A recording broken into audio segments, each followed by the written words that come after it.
Good morning. Looking forward to being at home for our home opener. Interesting to see the Deseret Dual banner already up. Still haven't gotten used to the idea of playing the University of Utah in week number 3. I expect a physical contest, a competitive game, and I look forward to kind of the next in our BYU University of Utah series. So with that, I'll answer questions.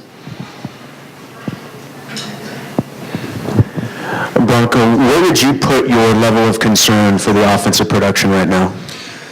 I don't really have a scale of any sort. I think that I'm still seeing signs of progress. I think we have good players with good ability that are still optimistic and working hard. And so eventually that's going to lead to the production we're all hopeful for. And so I'm just putting it as a work in progress still. But level of concern or anxiety or anything like that, I haven't reached that point yet. Or maybe expectations for the offense a little too high with many young players and a new offensive coordinator?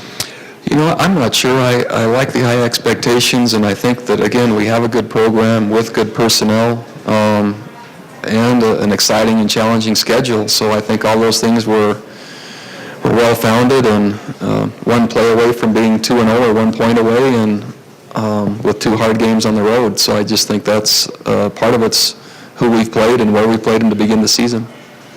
Bronco, as far as the play calling and the conservative nature, it sure looked conservative, especially in the second half.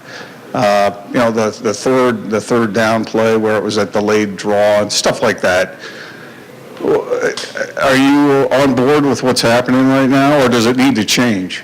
I'm on board, and I think I was asked about the third down or the draw after the game, and sometimes the best time for a draw is when no one thinks it's going to be draw, and I think that was the case. I think the biggest issue right now is we have to be able to find a way to run the football more effectively. I'm fairly happy with our play action. I'm fairly happy with our intermediate throws. Running the football to me is actually the largest of concerns, if there is any.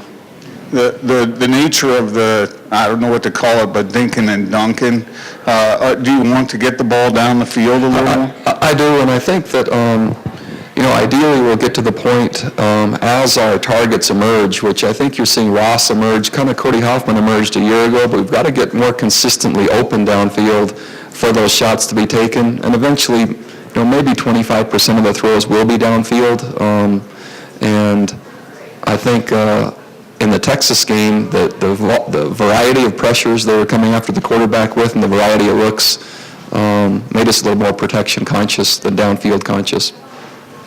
Coach, you've expressed a desire to have this rivalry be more civil. Does it help having it not be the last game of the season with conference implications? Well, it's hard to say. Right now, I'm having a hard time getting my own mind around that we're playing the University of Utah this week. You know, it is so early. And I would just like it to be a first-class rivalry. The games certainly indicate that they're going to be down to the last play, and it's going to be very competitive. And I don't know how it will affect all the surrounding fans and stadium conduct, etc. Utah's offense is not necessarily lighting up the scoreboard either right now. Do you see any similarities between the two offenses? I think if you were just to make an analogy to right now, I think both defenses are playing fairly solid and both offenses are still working their way into their identities. And so with not having analyzed them enough yet, I just finished watching my second game of the University of Utah, but it appears that there could be some similarities, at least early on.